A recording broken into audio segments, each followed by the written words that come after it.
Hey, salut les gars, j'espère que vous allez bien. Donc, c'est Jess the Harvesting Frog. On va faire le tour rapidement d'une couple de news. Ça va être ma deuxième fois que j'enregistre cette vidéo-là, mais j'avoue que j'ai eu quelques petits problèmes. Fait qu'on va faire le tour des news rapidement. Je vais essayer de faire ça aussi plus short que ce que j'avais fait ça au début. On va checker aussi la charte du Bitcoin. Quand même, ça aussi rapidement. Oh my god, désolé. C'était pas voulu. Pour s'assurer de ce qui se passe. Mais avant que j'aille voir tout ça, je vous dirais, si vous aimez le contenu que vous allez voir ou vous avez déjà vu, n'hésitez pas à vous inscrire sur le YouTube Crypto JR, c'est le YouTube de la famille Crypto, qui est notre groupe Facebook. On est au-dessus de 500 personnes, si je ne me trompe pas. On a un beau Discord aussi où je vais avoir des interviews qui vont être faites en live et enregistrées pour être repostées bien sûr sur YouTube. Mais je vous invite à aller faire un petit tour là-dessus aussi sur Facebook, la famille Crypto. Donc, une fois ceci étant dit, on va jumper le plus possible au stock. Donc, la charte du Bitcoin, en ce moment, on est sur la charte, sur le weekly. Comme vous pouvez voir, on a comme refusé de tomber en dessous du EMA jaune ici, une ligne jaune qui se trouve être le EMA 89. Ce numéro-là est choisi à cause que c'est un nombre de Fibonacci. Donc, on voit qu'il y a comme un refus ici avec la chandelle de descendre en dessous. Mais ici, on voit qu'il semble avoir un refus de remonter. Donc là, je ne sais pas ce qui va se passer pour la suite. Pour ma part, j'avais un gros feeling qu'on allait continuer à descendre. Comme on peut voir ici, il semblait peut-être avoir une volonté de vouloir descendre sous la ligne médiane du MACD Ultimate, qui se trouve être une espèce d'un indicateur semi-automatique qui donne de très bons résultats depuis le temps que je l'utilise. Donc, je m'y fais quand même beaucoup. Donc, quand je vois ça ici, ça me dit possibilité de descendre, malgré le fait que mon histogramme switch de couleur tranquillement.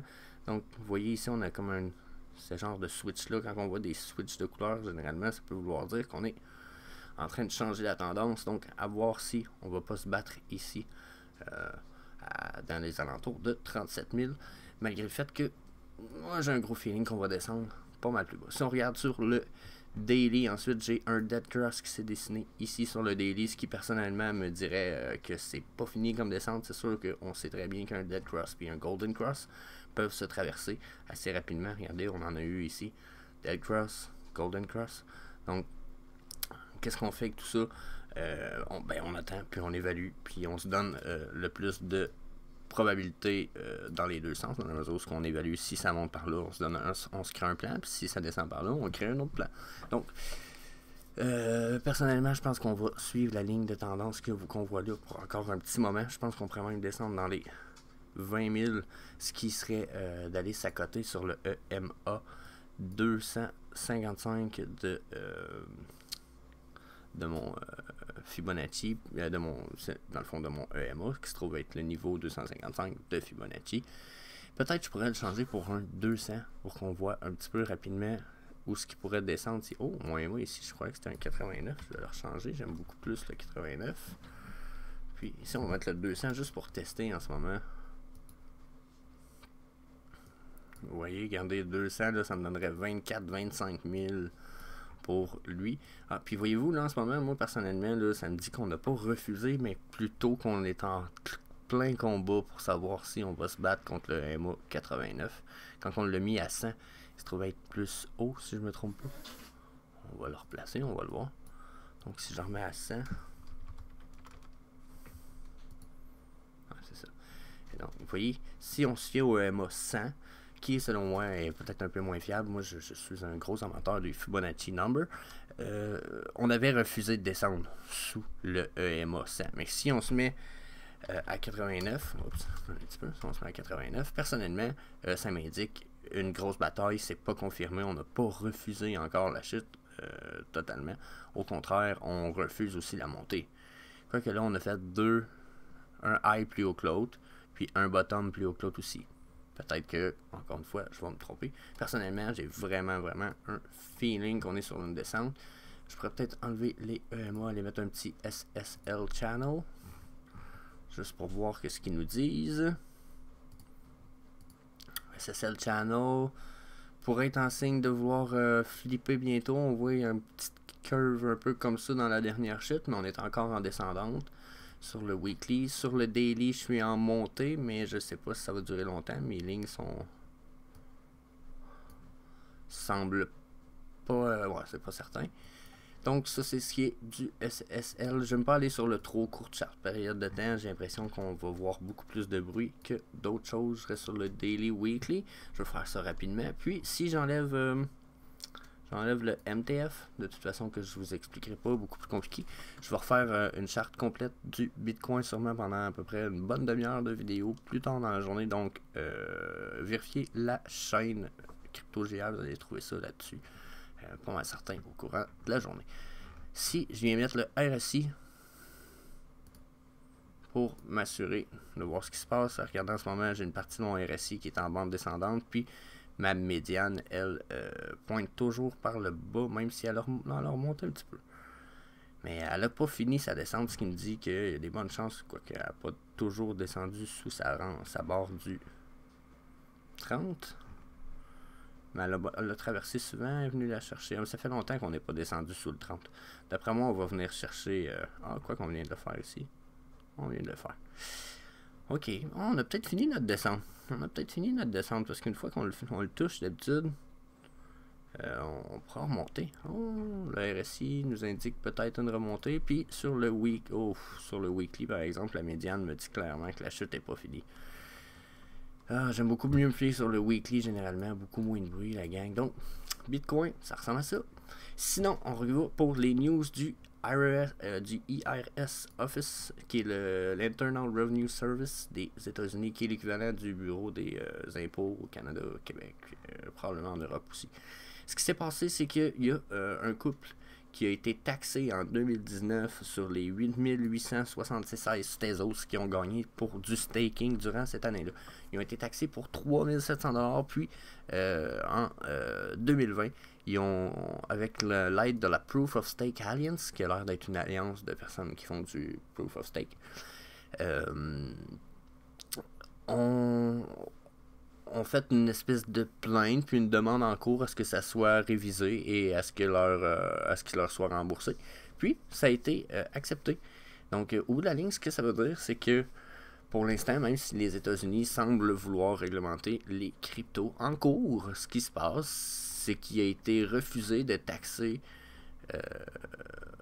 les revenus faits en staking tant que ces revenus-là n'ont pas été cash out ou vendu, dans la mesure où il faudrait qu'il soit vendu au moins contre un stablecoin ou contre du fiat avant de pouvoir être taxé. Ce qui, selon moi, ferait du sens beaucoup. Ça ferait aussi beaucoup de sens pour toutes les cryptos qu'on hold, parce que dans certaines mesures, si je holderais un bitcoin, puis qu'à toutes les années, même si mon bitcoin il fait pas vraiment, il fait 1000$, mais ils me disent, ouais, mais t'as fait 1000$, je vais chercher 25% à tous les ans de tout ce que tu as dans ton portefeuille parce que tu as fait du profit cette année. Ça prendra pas long, puis j'aurais plus le bitcoin, il va se vider tout seul à tous les ans. Puis là, ben, c'est un peu ce qu'il avait l'air de se diriger. Il voulait pas juste taxer les profits, d'après ce qu'on avait même entendu, jusqu'à une certaine limite. Il semblait tout court dire que si vous aviez de l'argent en crypto, il allait en taxer, peu importe la quantité, puis le comment, puis le pourquoi, puis de la manière vous le détenez, parce qu'on sait qu'il pourrait être en staking, on sait qu'il pourrait être, vous comprenez. Là, ce qui était dit, c'est qu'il allait être taxé 25% de ça. Donc, si vous aviez 10 000$, même si ça n'avait pas bougé toutes les années, vous deviez 2500$ au gouvernement. Donc là, ça devient problématique. Okay? Si j'achète une maison, je ne suis pas taxé sur le total de ma maison 25% tous les années. C'est un peu la même chose avec la crypto. Puis là, c'est ce qui semble avoir été gagné. Donc, ça va faire un précédent en cours. Ça semble très intéressant. Pour ceux qui veulent avoir la nouvelle complète, c'est sur Coindesk, c'est sur Cointelegraph. Il en parle, c'est quand même assez clair. Il y a des bonnes informations. Donc je pense que jusqu'à un certain point, c'est une bonne nouvelle. C'est quelque chose que je pense que ça valait la peine d'être survolé. Ensuite, il y a Cardano qui bug là en ce moment. Qu'est-ce qui se passe? On va loader, reload. Donc on a Cardano qui vont grossir la grosseur de leur bloc de 72 KB à 80. Ce qui va permettre jusqu'à un certain point beaucoup plus de données. On parle de 11% plus de données. Bon, il y a un problème avec la page, on va juste laisser faire. Donc Cardano qui va gagner un bon 11% plus de données. Puis il y a eu une seconde proposition qui a été faite, si je me souviens bien. Là, je pourrais peut-être essayer de revenir.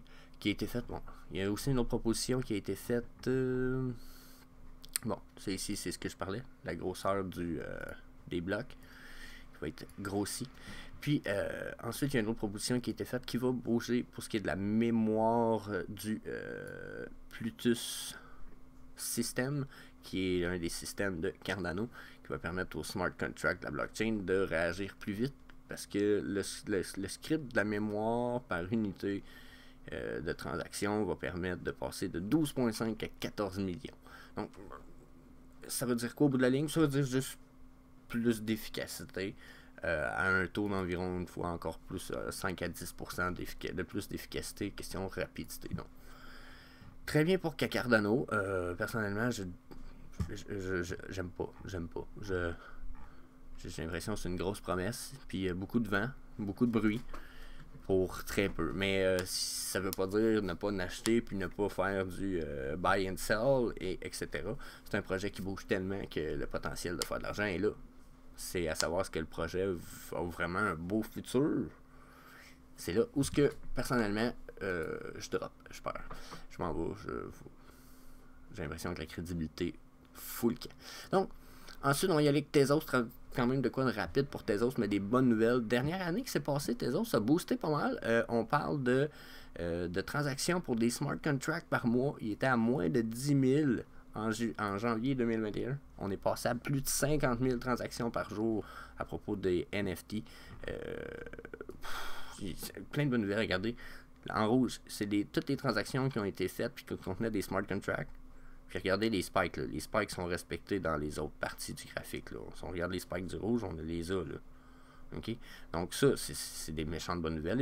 Il doit y avoir eu des drops de NFT ou de smart contracts super importants. Mais au bout de la ligne, ça a boosté toute leur vente. Ça a même permis de booster le reste des transactions. Puis si on regarde le nombre d'adresses, ce qui veut dire le nombre de wallets, regardez ici, on avait une grosse augmentation, mais il y avait beaucoup comme pas plus d'accumulation, comme s'il y avait juste créé des wallets. À partir d'ici, là, on a une montée, on a un spike après le spike, là. Ça continue. Beaucoup de wallets, bonne nouvelle pour Tezos. Probablement un projet évalué un peu plus que ce qu'on aurait pu croire dans le passé. Très peu de frais de transaction de Tezos, c'est de quoi. Puis ils se battent aussi d'être carbone neutral, si je ne me trompe pas. Donc, wow. Je pense qu'on va juste se mettre à évaluer un peu mieux le projet. Ensuite, on a Nifty News, Fluff World, Snoop Dogg, Fundraise, puis Adidas and Prada. Donc moi je voulais parler un peu plus de Adidas Prada qui se lance dans les NFT, mais qui, je vais vous avouer, m'ont déçu solide. On va regarder ça ensemble rapidement. Ça c'est leur beau vidéo. Non, c'est pas vrai, c'est affreux.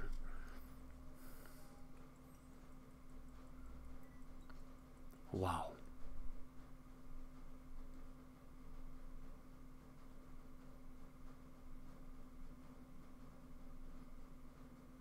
Ok, non, c'est ça, hein? C'est affreux. J'ai vu, il n'y a aucune réaction à avoir là. C'est juste affreux qu'on va aller voir sur OpenSea. Non, je vais aller voir leur site web. On va commencer par leur site web de merde. Bon, ça c'est leur site web. Je sais pas c'est qui Zach Lieberman, mais je veux même pas savoir. Donc ça a été fait par un artiste, puis là ben j'ai l'impression que quand on clique sur Artwork, il nous amène à ça. Puis là, ben, je sais pas. Je comprends qu'il y en a qui voient de l'or là-dedans, mais là, moi, je vois l'impression que Adidas, il va juste se foutre de la gueule du monde qui tripe ses NFT, puis créer une espèce de collage de morceaux pas beaux. Parce que là, chaque carré est un NFT. Là. Si vous voyez un petit carré, c'est un NFT. Là. Tu sais, ça, c'est un NFT bleu, là, mais ici, là, tiens, ça, c'est un NFT, ça. Ça, c'en a un autre. Là, vous voyez ta matronce. Tu ma tronche, là, vous allez dire, là, mais. C'est ça. Hey, des beaux carrés bleus. Checkez ça. Il est-tu pas beau? Là, si je viens cliquer ici, là, je peux aller voir ça sur OpenSea. Là. Ok? Checkez les beaux carrés bleus. Ils se vendent combien, les beaux carrés bleus? Ah, je peux pas. Il faudrait que je fasse un offer.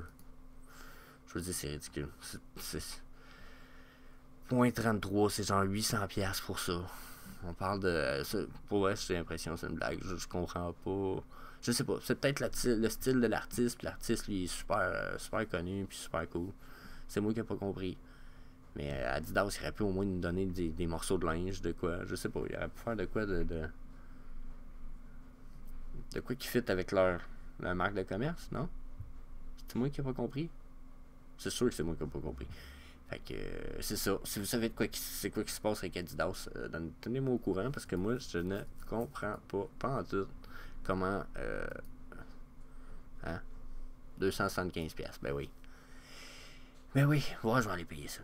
Fait que, ça fait le tour des news du jour, la gang. Cardano, Tezos, Adidas.